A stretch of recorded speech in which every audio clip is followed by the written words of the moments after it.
करेंगे 1999 में बनी एक Hollywood science fiction movie by centennial man की। मूवी की शुरुआत होती है और हमें मार्टिन को दिखाया जाता है जो अपनी वाइफ और 2 बेटे के साथ एक घर में रहता है। मार्टिन की बड़ी बेटी का नाम ग्रेस है और वहीं मार्टिन की छोटी बेटी का नाम अमांडा है।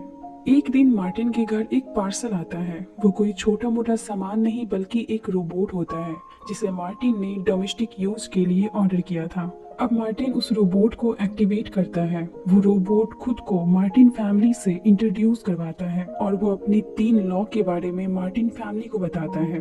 पहला, किसी भी इंसान को नुकसान नहीं पहुंचाना। दूसरा, इंसानों के ऑर्डर को फॉलो करना, लेकिन इंसान के ऐसे ऑर्डर को फॉलो नहीं करना जिसमें वो किसी इंसान को नुकसान पहुंचाने के लिए कहे। और तीसरा, रोबोट को हमेशा अपने अस्तित्व को बचा कर रखना है। सभी इस रोबोट के फंक्शंस को देखकर काफी हैरान हो जाते हैं। मार्टिन की बड़ी बेटी ग्रेस को ये रोबोट बिल्कुल पसंद नहीं आता। वहीं उसकी छोटी बेटी अमांडा को ये रोबोट बहुत पसंद आता है और वो इसका नाम एंड्रयू रखती है।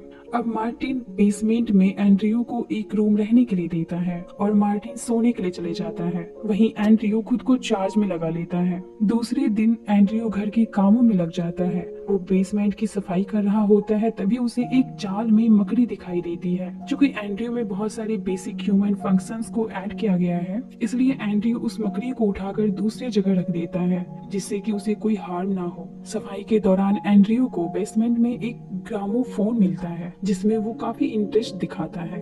एंड्रयू घर में सभी के लिए खाना भी बनाता है। एक दिन मार्टिन की बड़ी बेटी ग्रेस एंड्रयू को बुलाती है। चूंकि वो एंड्रयू को कुछ खास पसंद नहीं करती, इसलिए वो उसका मजाक बनाने के लिए उसे खिड़की से कूद जाने को कहती है और एंड्रयू उसके ऑर्डर को फॉलो करता है और वो खिड़की से बाहर कूद जाता है, जिससे उसके फंक्शंस में कुछ खराबी आ जाती है। इस बात पर मार्टिन अपने बच्चों को बुलाता है और डांटता है और उनसे कहता है कि एंड्रयू सिर्फ एक रोबोट नहीं है, बल्कि वो अब हमारे परिवार का एक हिस्सा है, इसलिए हमें उसे रिस्पेक्ट देनी चाहिए। अब एक दिन ग्रेस और अमांडा एंड्रयू के साथ बीच पर खेलने जाती है। तभी अमांडा अपने एक कांच के घोड़े को एंड्रयू को दिखाती है और कहती है कि ये मेरा सबसे फेवरेट खिलौना है। और तभी गलती से एंड्रयू से वो खिलौना टूट जाता है, जिससे अमांडा एंड्रयू से काफी नाराज हो जाती है। एंड्रयू को भी ये देखकर काफी बुरा लगता है। तभी एंड्रयू को बीच पर एक सूखी लकड़ी दिखाई देती है और उसके दिमाग में एक आइडिया आता है। वो घर आता है और वो बुक से आइडिया लेकर उस सूखी लकड़ी से एक प्यारा सा घोड़ा बनाता है और वो अमांडा के कमरे में रख देता है।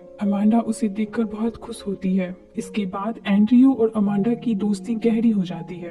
अगली सुबह मार्टिन एंड्रयू के बनाए गए घोड़े को देखता है तो काफी आश्चर्यचकित हो जाता है कि एक रोबोट इतनी अच्छी कलाकारी कैसे कर सकता है। अब रात में घर में सब सो रहे होते हैं, तभी मार्टिन को गाने की आवाज आती है और वो जाकर देखता है तो बेसमेंट में एंड्रयू ग्रामोफोन से गाना सुन रहा होता है। ये देखकर तो मार्टिन बहुत ज्यादा सरप्राइज्ड हो जाता है। अगली सुबह मार्टिन एंड्रयू को लेकर उसी रोबोटिक कंपनी जाता है जहाँ से उसने एंड्रयू को खरीदा था। वो वहाँ के सीईओ से सारी बातें कहता है जो उसने एंड्रयू में देखा था। सीईओ मार्टिन से कहता है ये सारे प्रोग्राम पहले से ही इस रोबोट में डाला गया है, अगर आप इस प्रोग्राम को हटाना चाहते हैं तो हम इसे हटा देंगे। इस पर मार्टिन कहता है नहीं, मुझे इस प्रोग्राम्स को नहीं हटवाना, क्योंकि मार्टिन एंड्रयू की क्रिएटिविटी से काफी इम्प्रेस था और वो एंड्रयू को लेकर वहाँ से चला जाता है। मार्टिन एंड्रयू से कहता है एंड्रयू तुम बहुत यूनिक हो, अब तुम्हें घर के काम के अलावा भी अपनी क्रिएटिविटी और हॉबीज के लिए टाइम निकालना चाहिए,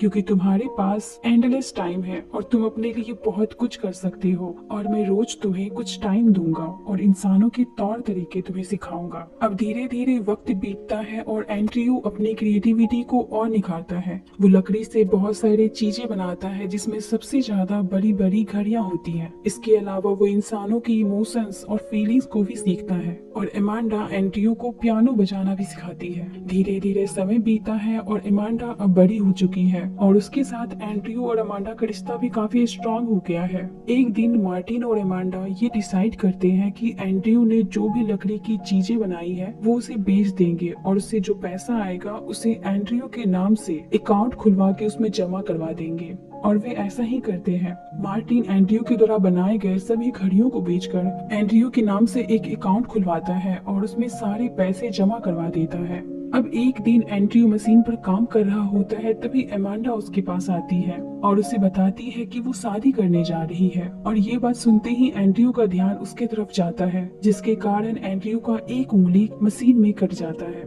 एमांडा एंड्रयू से एक अच्छा दोस्त बनने के लिए उसे थैंक यू कहती है और उसे कहती है कि वो उसकी शादी में सूट पहन के आए। मार्टिन एंड्रयू को लेकर उसी रोबोटिक्स कंपनी में जाता है जहाँ से उसने एंड्रयू को खरीदा था। मार्टिन उस रोबोटिक्स कंपनी के सीईओ से कहता है कि वो एंड्रयू की उंगली को ठीक कर दे, लेकिन एंड्रयू के प्रोग्राम में कोई बदलाव ना करे, क्योंकि उसने अब तक अपने लाइफ में बहुत कुछ सीखा है, उसने इंसानों के फीलिंग्स को समझा है। तभी एंड्रयू वहाँ के सीईओ से कहता है कि वो अपने फेस को अपग्रेड करवाना चाहता है ताकि वो भी इंसानों के फेस एक्सप्रेशंस को डेवलप कर सके, और अब उसके चेहरे को अपग्रेड कर दिया जाता है। एंड्रयू अपने बदले हुए लुक के साथ एमांडा की शादी में जाता है और एमांडा एंड्रयू के इस लुक को देखकर बहुत खुश होती है। एमांडा की शादी के बाद मार्टिन अकेले बैठा हुआ था, तभी वहाँ पर एंड्रयू आता है। मार्टिन एंड्रयू से कहता है, क्या तुमने शादी को अपने मेमोरी में कैप्चर किया है? इस पर एंड्रयू कहता है कि मैंने हर एक सेकेंड को अपने मेमोरी बैंक में कैप्चर कर लिया है। मार्टिन के कहने पर वो एमांडा की वेडिंग वीडियो उसे दिखाता है, जिसे देखकर मार्टिन काफी इमोशनल हो जाता है और वो कहता है कि मैं बहुत अकेला महसूस कर रहा हूँ। इस पर एंड्रयू मार्टिन से कहता है कि मैं हमेशा आपके साथ हूँ। अब वक्त बीता है और 12 साल बाद एमांडा 2 बच्चों की माँ बन चुकी है और हम देखते हैं कि उसका बेटा, जिसका नाम लॉयड है, वो एंड्रयू को बिल्कुल पसंद नहीं करता और एंड्रयू को हमेशा परेशान करता है। बातों ही बातों में एंड्रयू अमांडा से कहता है कि वो यहाँ से जाना चाहता है, उसे आजादी चाहिए, वो दुनिया को एक्सप्लोर करना चाहता है। अब एंड्रयू मार्टिन के पास जाता है और उससे कहता है कि वो यहाँ से जाना चाहता है। ये सुन के मार्टिन को बहुत बुरा लगता है, क्योंकि उसकी बेटियों की शादी के बाद एंड्रयू ही था जिसने एक फैमिली मेंबर के रूप में उसके अकेलेपन को दूर किया। अब मार्टिन अपनी बेटी अमांडा को बुलाता है और उसे डांटता है, क्योंकि उसे लगता है कि उसने ही एंड्रयू के दिमाग में ये सब डाला है। इस पर एमांडा मार्टिन से कहती है कि हम कब तक एंड्रयू को अपने पास रख सकते हैं, एक दिन उसे जाना ही है। और ना चाहते हुए भी मार्टिन एंड्रयू को वहाँ से जाने की इजाजत दे देता है। जाने से पहले एंड्रयू मार्टिन को एक चेक देता है जो उसने अपने हाथों से बने सामानों को बेचकर कमाए थे, लेकिन मार्टिन वो चेक उसे वापस कर देता है और एंड्रयू वहाँ से निकल जाता है। अब एंड्रयू खुद के पैसे से समुद्र के किनारे एक जमीन खरीदता है और वहाँ लकड़ियों का एक सुंदर सा घर बनाता है और एंड्रयू अपने घर को देखकर बहुत खुश होता है। समय बीतता है और एंड्रयू को अब उस घर में रहते हुए 16 साल हो जाते हैं। वो दुनिया से बहुत कुछ सीखता है। अब एक दिन अमांडा उससे मिलने आती है, जो कि अब थोड़ी एजिड हो गई है। वो उससे कहती है कि मेरे पिता की तबीयत बहुत खराब है और वो अपने लास्ट स्टेज पे है और वो तुमसे मिलना चाहते हैं। अब एंड्रयू मार्टिन से मिलने जाता है। मार्टिन उससे कहता है कि तुमने हम सबका बहुत ख्याल रखा, इसके लिए मैंने तुम्हें कभी थैंक्स नहीं कहा। और मार्टिन हर बात के लिए एंड्रयू को थैंक्स कहता है और अपनी आखिरी सांस लेता है। और अब एंड्रयू इस देश से भी दूर जाना चाहता है। वो बाहरी दुनिया को एक्सप्लोर करना चाहता है, वो देश विदेश घूमना चाहता है, लेकिन उसे इसकी इजाजत नहीं है। इसके लिए वो कोर्ट में केस फाइल करता है और वो केस अमांडा के बेटे लॉयड को दिया जाता है, जो कि एक वकील बन गया है। लॉयड एंड्रयू को बिल्कुल पसंद नहीं करता है। वो हमेशा से चाहता था कि उसकी माँ इस रोबोट से दूर रहे और उसे अब एक अच्छा मौका मिल गया है एंड्रयू को उसकी माँ से दूर भेजने का, और वो एंड्रयू को अप्रूवल दिलवा देता है। दरअसल एंड्रयू का देश विदेश घूमने का बस एक ही मकसद था कि वो अपने जैसा एक रोबोट ढूंढना चाहता था। अब वो बहुत सारे देश घूमता है, लेकिन उसे अपने जैसा रोबोट कहीं नहीं मिलता। लेकिन एक दिन एंड्रयू को एक फीमेल रोबोट दिखती है जो उसी की तरह एक्टिव होती है। ये देखकर एंड्रयू बहुत खुश होता है, लेकिन जब एंड्रयू उससे बात करता है तो उसे पता चलता है कि उसके अंदर इन सारे फंक्शंस के लिए एक चिप लगाया गया है, जिसके कारण वो ऐसा करती है। इसका मतलब ये था कि उसने अपने एक्सपीरियंस से ये सब नहीं सीखा था जिस तरह एंड्रयू ने सीखा था। अब एंड्रयू उस आदमी से मिलने जाता है जिसने इस फीमेल रोबोट को बनाया था। उसका नाम रूपर्ट था। रूपर्ट एंड्रयू से कहता है कि उसके पिता एक रोबोटिक्स कंपनी में काम करते थे, जहाँ से उसे निकाल दिया गया था। उसके बाद उन्होंने एक रोबोटिक्स कंपनी बनाई जिसे अब मैं संभाल रहा हूँ। वो एंड्रयू से कहता है कि वो एक ऐसे प्रोजेक्ट पर काम कर रहा है जिसमें रोबोट की शक्ल सूरत बिल्कुल इंसानों जैसी होगी। इस प्रोजेक्ट को देखकर एंड्रयू बहुत खुश होता है,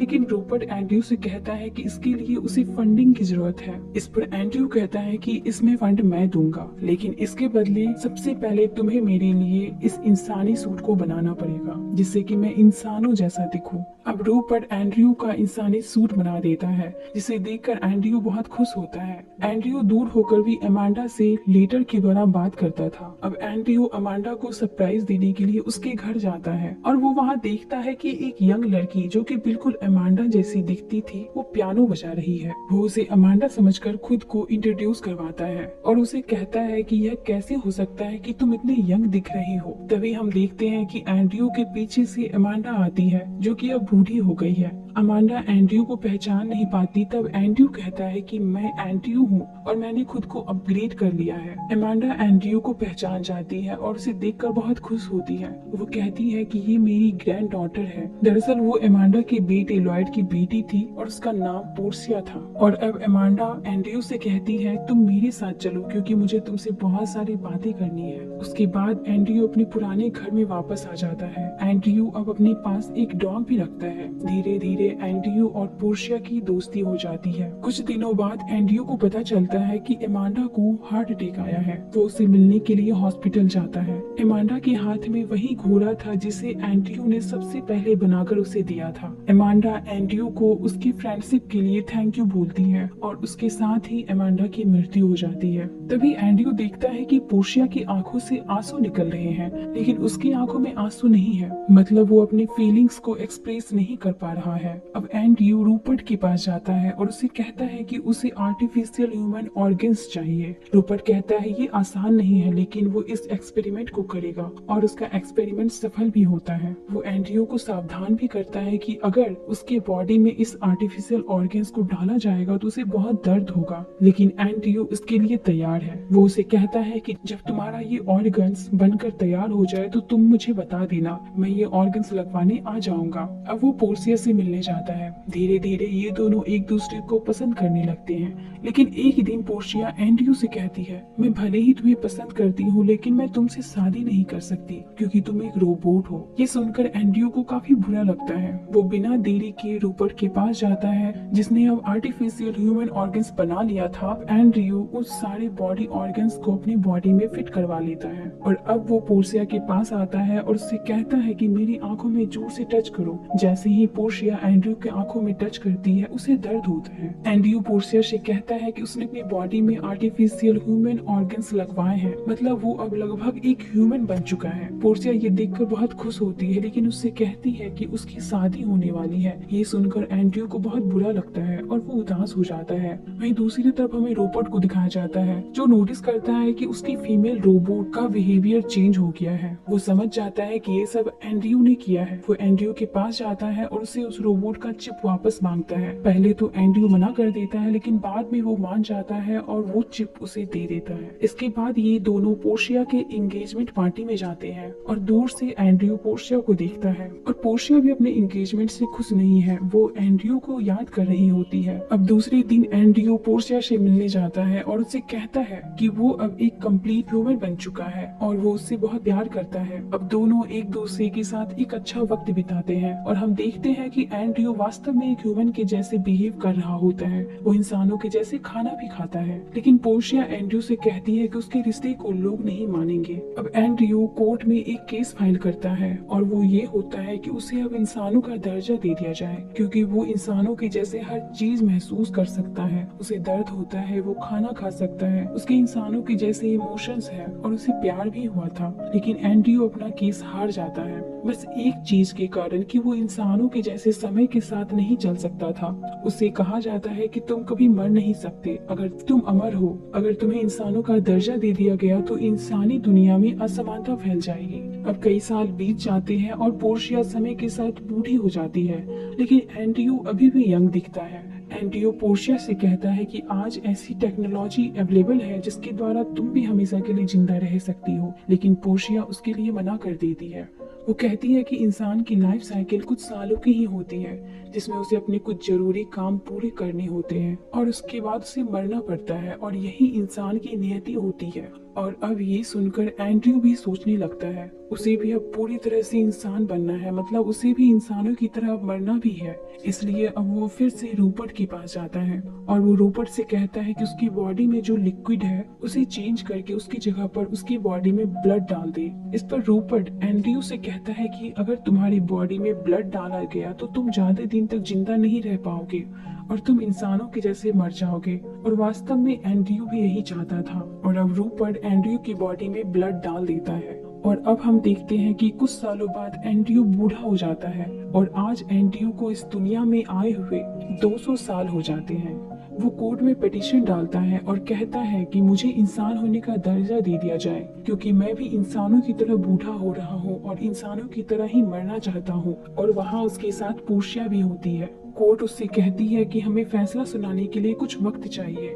और कुछ समय बाद हम देखते हैं कि एंड्रयू और पोर्शिया, जो कि अब बहुत बूढ़े हो चुके हैं और अपनी आखिरी सांस ले रहे हैं, अब कोर्ट अपना फैसला सुनाती है। वो कहती है कि हम एंड्रयू को इंसान होने का दर्जा देते हैं और वो इस दुनिया का सबसे उम्रदराज इंसान है। उसकी उम्र लगभग 200 साल से भी ज्यादा है और साथ ही वो एंड्रयू और पोर्शिया की शादी को भी मान्यता दे देते हैं। ये खबर सुनते ही एंड्रयू अपनी आखिरी सांस लेता है और उसकी मृत्यु हो जाती है। तभी हम वहाँ पर एक नर्स को देखते हैं। ये वही फीमेल रोबोट है जिसे रूपर्ट ने बनाया था। पोर्शिया उस रोबोट नर्स से कहती है कि एंड्रयू हमेशा से एक इंसान था, उसे किसी भी कोर्ट के फैसले की जरूरत नहीं थी, उसने ये सब सिर्फ मेरे लिए किया। अब पोर्शिया उस रोबोट नर्स को ऑर्डर देती है कि उसकी लाइफ सपोर्ट को बंद कर दिया जाए क्योंकि वो भी अब एंड्रयू के साथ जाना चाहती है। लाइफ सपोर्ट बंद होने के साथ ही पोर्शिया एंड्रयू का हाथ पकड़ती है और कहती है सी यू सून और उसकी भी मृत्यु हो जाती है।